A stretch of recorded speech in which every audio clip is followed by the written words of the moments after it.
Well, maybe I'll go ahead and start our program. I'm so happy to welcome Jane Weber. She's a longtime musical colleague of mine through Masterworks Chorale, a very fine, very multi-talented musician. She's had her career at the Northwest Ohio Psychiatric Hospital for 38 years, you said, retired in 2010 and joined the idea of this project to reclaim graves at the Toledo State Hospital. It's a heartwarming and very interesting project from many points of view. Jane works as what she calls the compulsive weeder. So if you want to hire somebody to clean up your yard, she'll do a great job, give you good advice. And she runs an Eden's Bounty garden at St. Paul's in Maumee, which makes food contributions. And before we start, Foster, you wanted to make an announcement? Well, thank you. I apologize for the sort of awkward interjection, but I did want to let everyone know that hasn't heard yet that the vestry did meet on Friday evening to discuss the possibility of returning to in-person worship. And we voted unanimously that we would be offering the Easter service in person and live streamed. Now, it will continue to be under the phase 2 protocols in terms of limited, restricted attendance and masking and social distance and all those things. But Easter service will be our first service in person. Yay. So stay tuned for more details. Thank you. We're not going to discuss right now, but there's no need to discuss because we're going to do it. So yes. I'm so happy to hear that personally. Well, thank you. Okay, let's welcome Jane, and Danny's going to help move some slides along, and we'll find out about your project. Jane Weber, welcome to St. Michael's in the Hills Common Grounds. Thank you. I am thrilled to be here at last after a bit of a hiatus since we first began talking about this. It's also pretty amazing, I think, that I'm here virtually at the same time I'm at St. Paul's Episcopal Church virtually, because they have a 10 o'clock service and I'm also their organist. So I'm in two places virtually at the same time. When I began, I was a college student and working at Toledo Mental Health Center in the summer.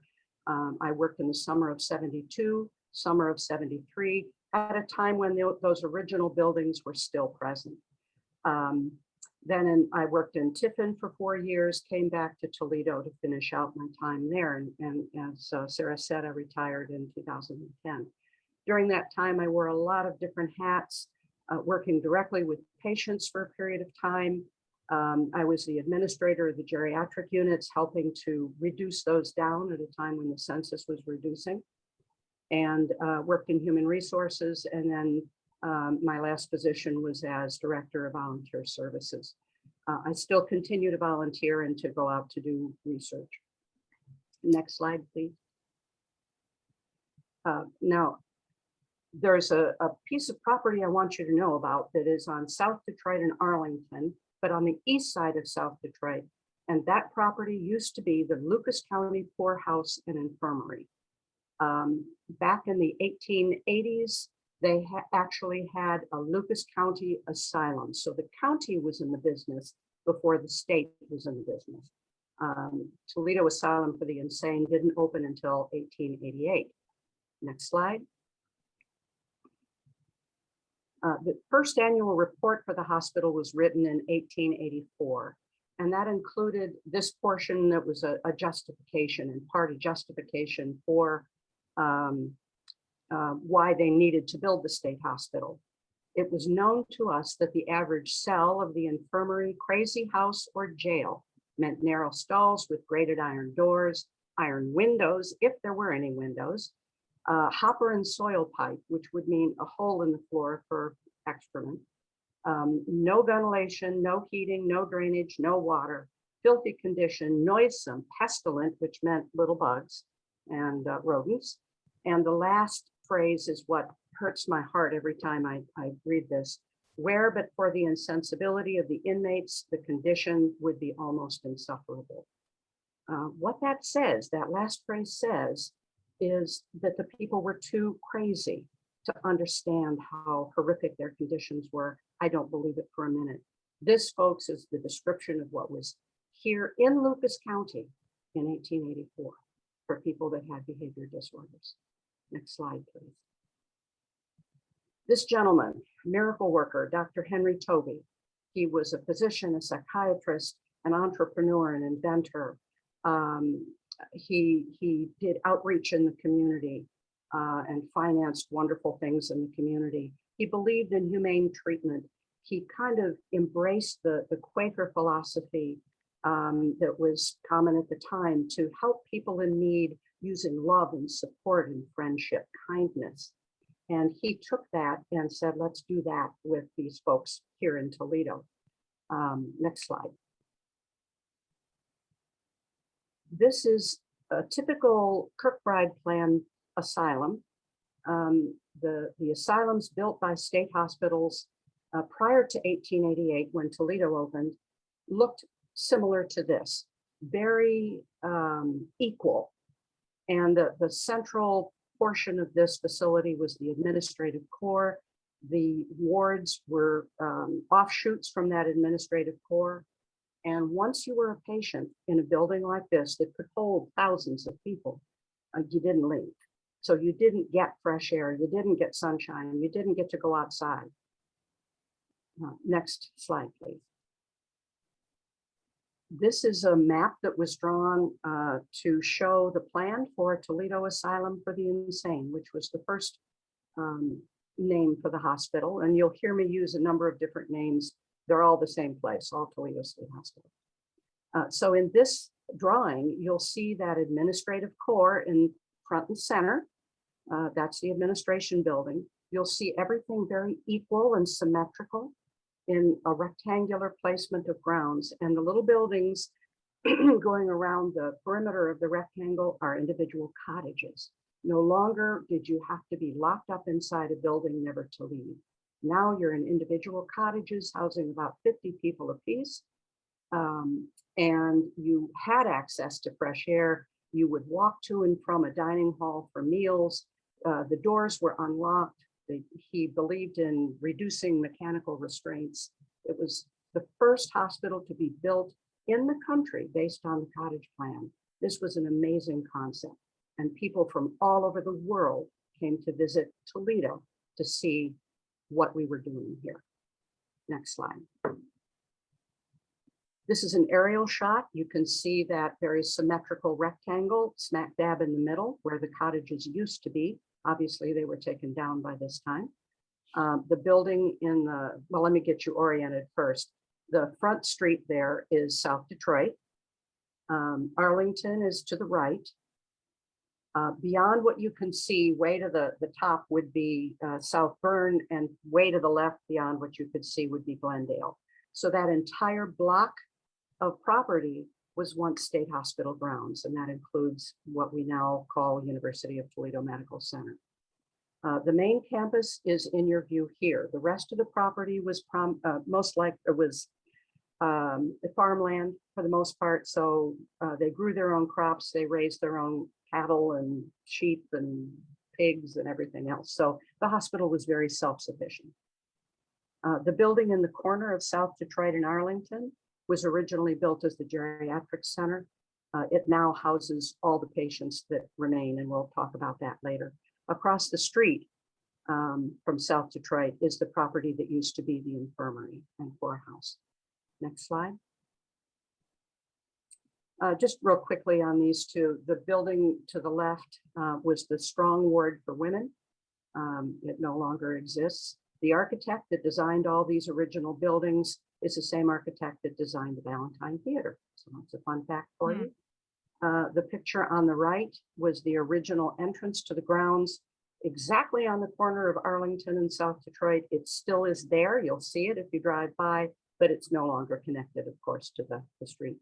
Next slide, please. This is a typical cottage. You see the women in their long dresses and aprons sitting on the front porch. They were built to house no more than 50 people. The right picture is a picture of the baseball team. There were lots of activities, including brass bands. They had parades. They had people coming in to speak and perform. It was pretty wonderful. Next slide. To be admitted to the hospital, of course, the dominant reason would be mental illness. But if you think about what it takes to be admitted to a psychiatric hospital or a psychiatric unit today, you think of someone who has a pretty acute and profound condition. It might be psychosis, maybe they're a danger to themselves or to someone else.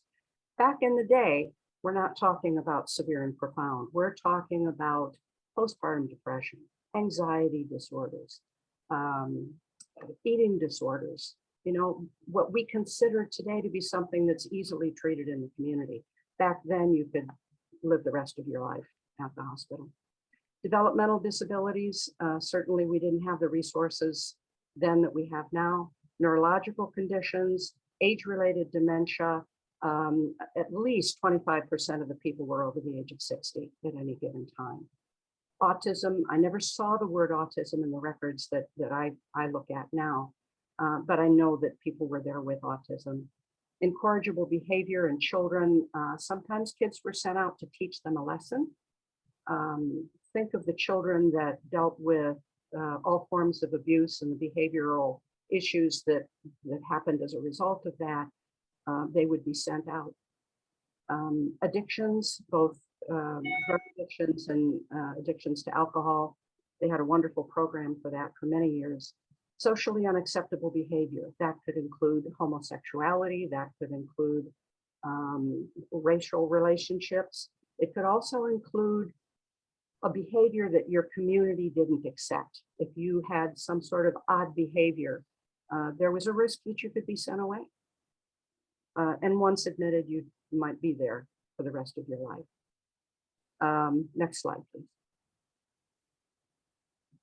This is just a fun one to look at. I know it's a little bit blurry. It dates back to 1909, and it lists what they thought could cause changes in behavior.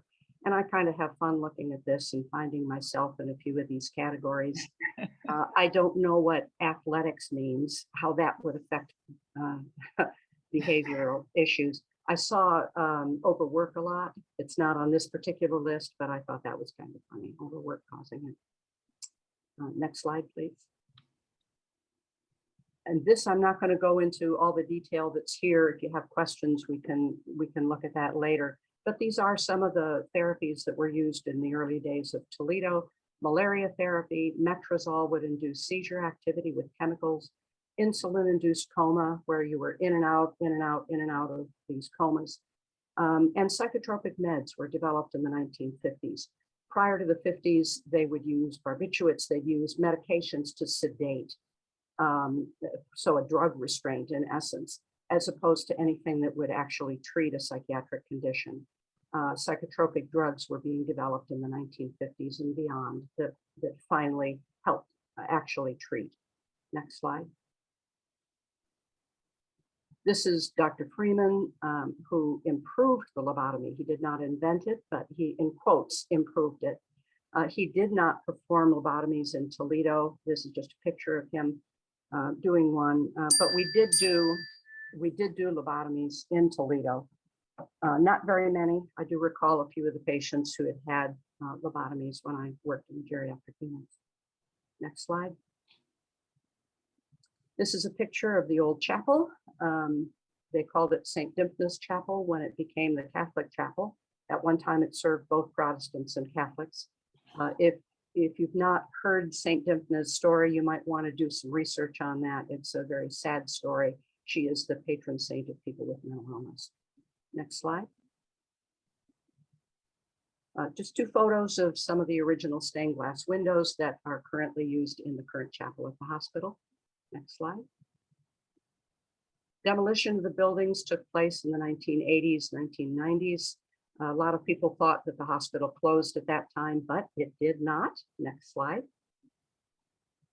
And there it is now. This was the original geriatric building. Now it serves all the patients and residents there. I think their maximum census is 118, and you compare that to the maximum census back in the 1950s, maximum census in the 1950s was over 4,000 patients, 3,500 of whom were on grounds. The patients today have severe and profound mental illness. Some are there short-term, some are there long-term. The majority are there through court commitment, although some are voluntary. Next slide, please. And you can move on to the next.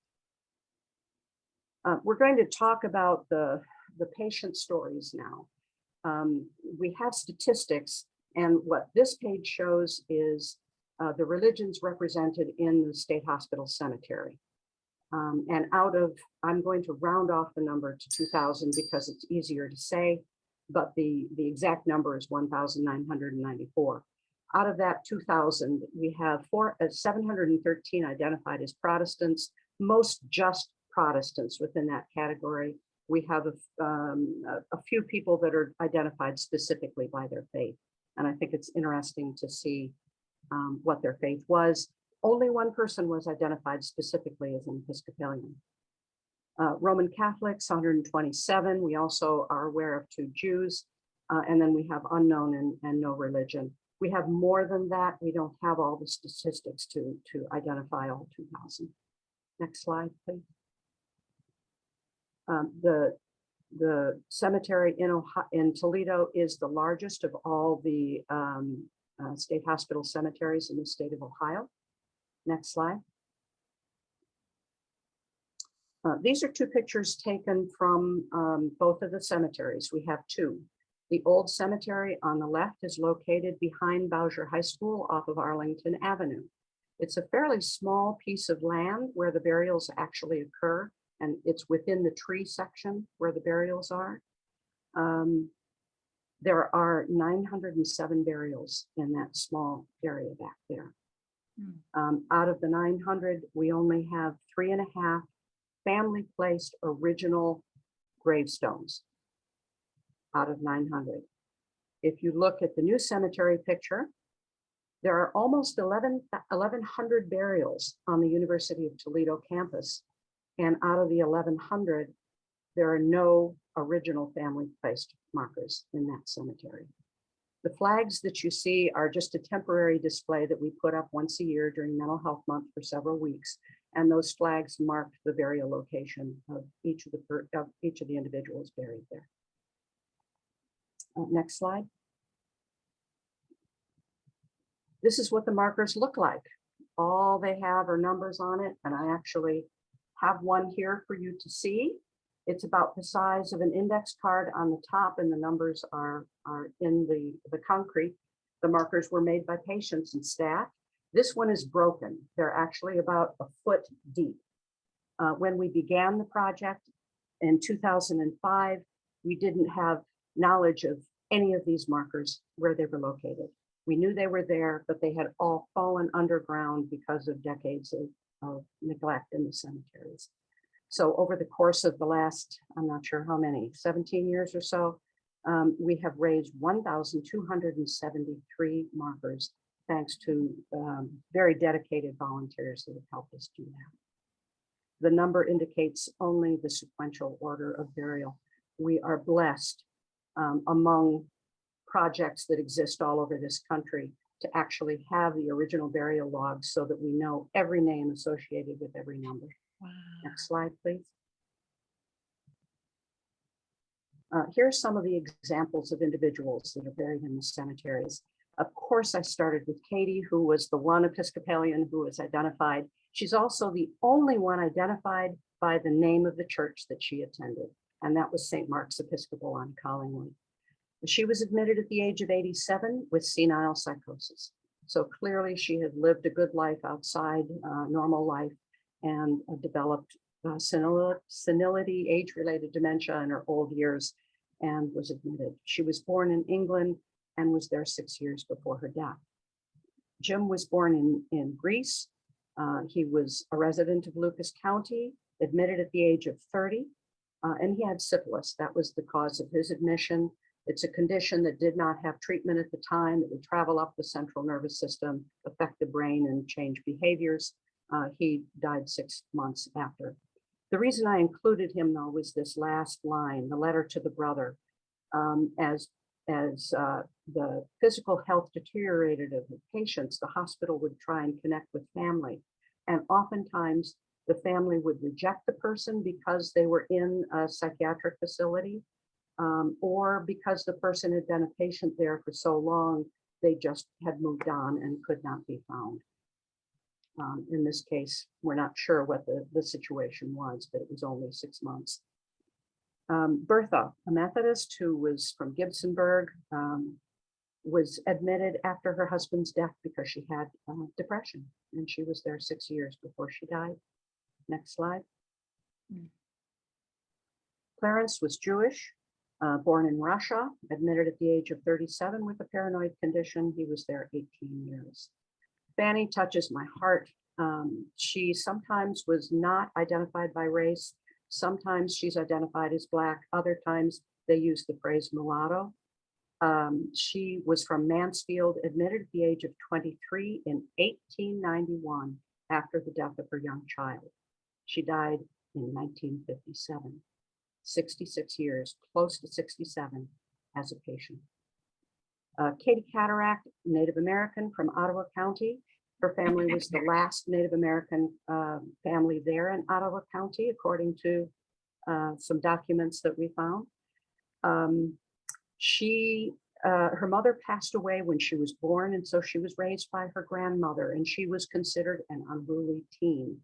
The document from a newspaper article, direct quote, "Indians have severe tempers." That was the justification for her being admitted. Admitted at 13, not to the hospital, but to the county infirmary. And then in her later years, she was transferred to Toledo State Hospital. That totaled 59 years from 13 on until her death. Next slide. Leonard was a World War II vet from Paulding County. He was admitted at the age of 57 with brain trauma and convulsive disorder. One of our genealogists found that he had this convulsive disorder at an early age, as he spent his adolescence at Gallipolis State Institute for Epileptics. And as soon as he left Gallipolis, he enlisted in the military. So he may have kind of aged out of that facility and then was in military, and wasn't admitted to the hospital until his later years. And he was there for 5 years. John was a horse dealer from Lucas County. He was identified as biracial, admitted at the age of 58, was one of our Civil War vets. Kate was identified with no religion. She was born in England, admitted with the diagnosis of mental deficiency at the age of 34, and her record said no relatives. Our genealogist found that she grew up living with her mother, and when her mother passed away, as was typical at the time, they sent her to an institution, and that was Toledo State Hospital, and she died there 32 years later. Next slide. On to the next. The cemetery reclamation project itself, when we began in 2005, we wanted to develop the cemeteries, create a place where people could come for reflection. There's so many people that have family members that are affected in one way or another by the many conditions that are represented there in the cemeteries. We also want to connect family members with those buried in the cemeteries. It's a time that we celebrate when we connect people, as well as with family members that spent time as patients. There are records that provide some information for people from 1910 through about the 1970s. So we are in the business of providing information to many, many people. And we also educate and combat stigma. Next slide, please. We've accomplished a lot of things over the years. We have an annual memorial program. We work with the veterans organizations to establish a flagpole. We have genealogists working with us. Next slide, please. We have a plaque on the wall on the veterans wall at the University of Toledo, honoring over 80 vets that we have that are known to be vets in our cemeteries. We record oral histories if people have interesting stories. We've established a lot of sites, including Ancestry.com and Find a Grave, The picture at the bottom is a project accomplished by an Eagle Scout to honor the veterans in the cemetery. Next slide. We have work days during the warm weather months, and you see some of our volunteers hard at work trying to raise markers and level markers. The gentleman on the left is Henry, and he found a marker 2 feet underground. He is standing on top of the marker itself in that picture. Next slide. I think I mentioned we have an annual memorial program during Mental Health Month in May. We have an additional memorial that we would like to install. We've recently put in a pathway in the old cemetery. There are lots of things that we have yet to accomplish and appreciate additional volunteer help and financial help. Next slide.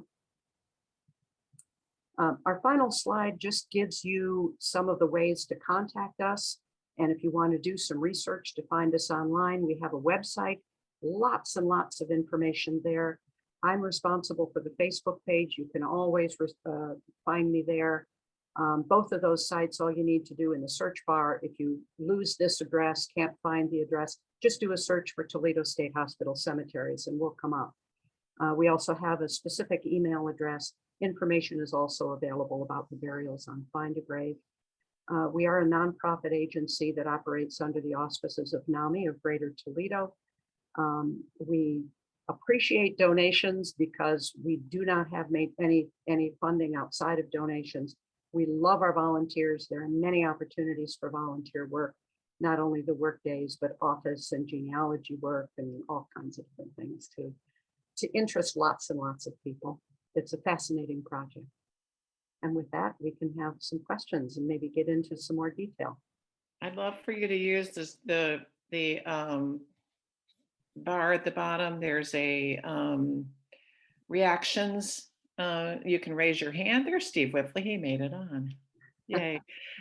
So you can, wave your hands. There's not too many people on the screen, or you can use the raised hand function. And if we can unmute people, that would be great. Jane, thank you. The breadth of this program impresses me so much, and I appreciate the history that you gave us of mental health treatment and how hard it's been to serve. It's a fascinating look back, and for more of those interesting stories about the history of treatment and about the individuals and why they were admitted and some of the heart-grabbing stories. They're on the Facebook page.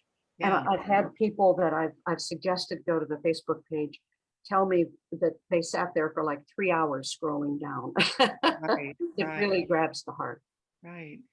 Jane, would you, I see Jane, and then we'll go to John Ehrman. Okay, I will make this as short as I can. I have a unique perspective in the fact that I lived on the grounds of the hospital. My father was the chaplain there for 10 years.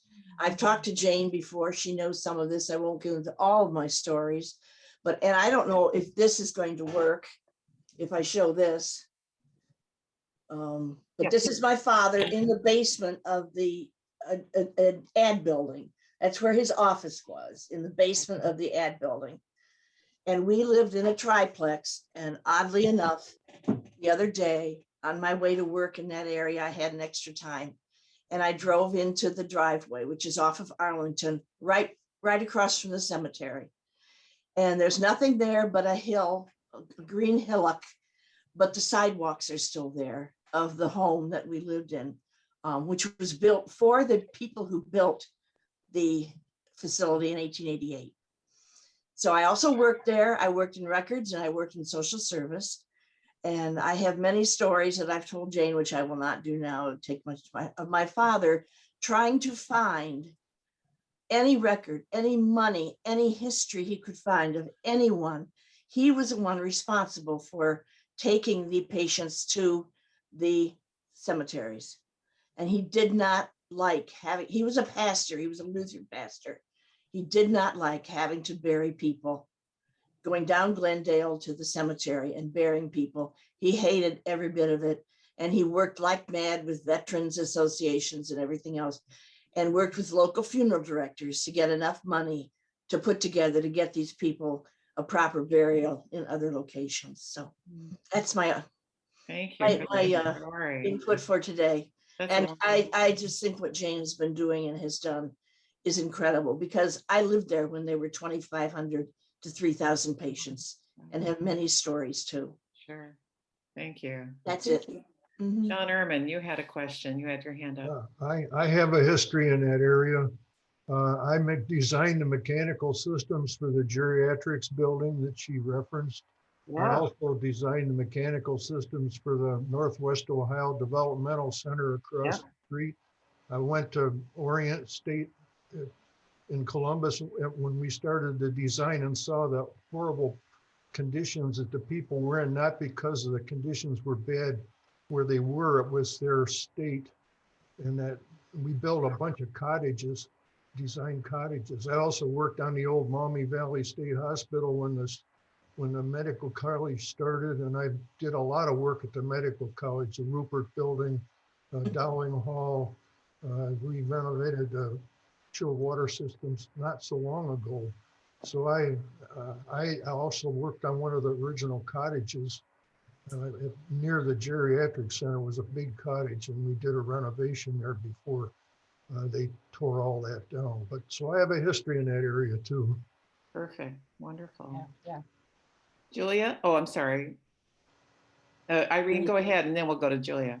Okay, I was just going to say that when I was in Cincinnati, I was at Longview State Hospital, which was very similar in some ways to the Toledo one. And it was an experience that I will never forget, but I did not go into psychiatric nursing.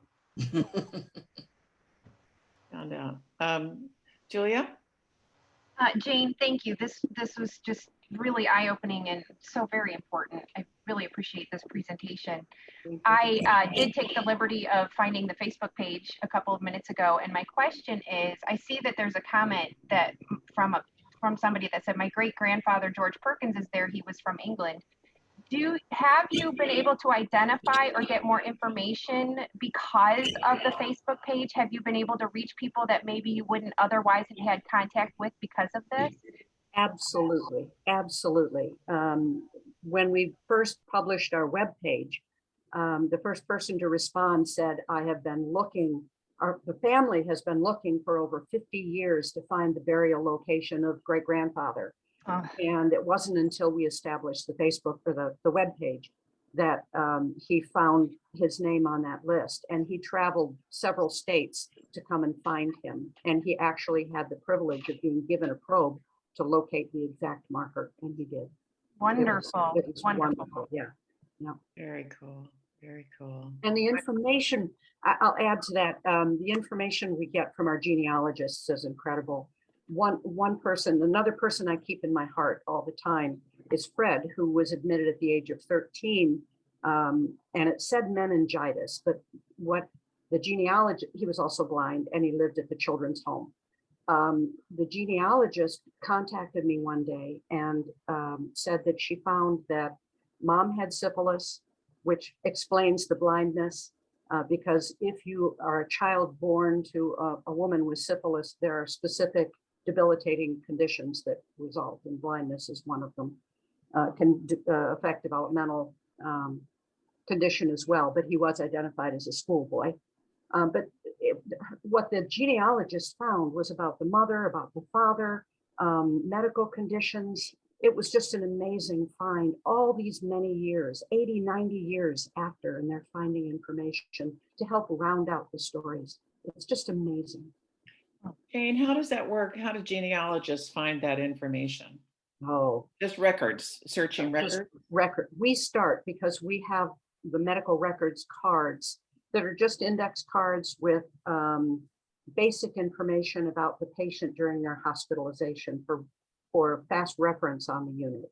So it would have name and diagnosis, date of admission, date of death, date of discharge, if there was discharge, cause of the behavior change, religion, occupation. So it's a basic picture of what each patient was like and why they were there. Then when the genealogist is given that information, they can go back and dig, and they go to newspaper records, they go to veterans logs, to the census, all kinds of resources. And I've gone online and just done a Google search for Joe Smith with a county of origin and, you know, a little bit more. And sometimes you find it. You get more stuff. It's so exciting. Yeah. Enabled. Anybody else with a question or a comment or a? I will say that I skimmed so quickly through things. Thank you for doing, I kind of gave her the fear of God when I was like, move quickly because we want time for questions, which we have, and it's perfect. You did very well explaining everything, Jane, but I was tempted to take notes. I'm like, Yeah. I took a tour of the poorhouse in Wood County. Yes. And that's an interesting history because, and I don't know how, I mean, I'm sure the crossover is strong, but you know, the history of a woman in her 50s being brought there by her husband and the sheriff. Yeah. To spend or her oldest son, or, you know, just having no rights, no nothing, no, you know, no, but okay, go to, you know. In 1972, when I was that innocent college student, I was with another long-term employee that summer who pointed to a woman who was out on grounds and said, see Susie Smith over there? Susie was brought here because her husband is a prominent lawyer and he wanted a divorce and he didn't want to pay alimony. And she got mad and she could be declared crazy for being so mad. Sure. There was also, there was a student nurse, a person who had been a student nurse in training at the hospital, who told me that her first interview was with a young 16-year-old girl who said that she was there because her parents didn't like the fact that she admitted that she liked other girls. Oh, right. Yeah. For sure, Yeah. for sure. And there were even from two sources, I have information about someone that was there again with a very prominent family, but she had a skin condition. And they were embarrassed by her skin condition. Two sources for that. Mm-hmm. And that would have been probably in the 1960s. Wow, lots of stigma to deal with. Yeah. And think of the vets that were admitted just because of post-traumatic stress disorder. Right. Right. Yeah. Well, thank you very much for bringing the humanity back to all these people. Yeah. Times have changed. It's important to know the past in order to understand better where we are today. There has been so much progress, and this is where the stigma fighting comes in. There's been so much progress. We have a better understanding of some of these conditions. There are actual treatments out there. The gentleman that first made the inquiry, and Sarah and I were talking about this just before we started today. The gentleman that first started the inquiry about the cemetery project to get all this rolling is a man who has schizophrenia himself, and he ended up getting a master's degree, 4.0 at the BGSU, and he's working several jobs now, and he's also an advocate. He was part of he was on the board of NAMI, and he does all kinds of different things. Recovery is possible. That word that that Dr. Toby used back in 1888 about recovery is still valid today. Recovery is possible, and we see it all around us. Oh, wonderful. Thank you so much. Anybody else want to say anything? Dan's clapping her hands. Julia?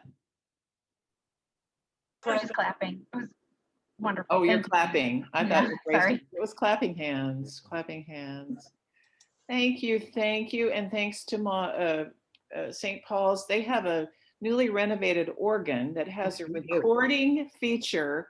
So that organ is being played right now in a live stream Well, service. today it was a virtual recording, Oh, but, okay. but it is quite capable. I also play the flute, and sometimes I'll record an accompaniment and then push the button and run and stand and wait for the music to start, and off I go on a flute solo accompanied by myself. Wonderful. Yep. I'm doing a flute Okay. dash. Well, thanks, everybody. We have a couple more programs in March that will be on Zoom, and we'll see what the future holds for Common Grounds. Thanks for being here, and Thank you Thank all. you.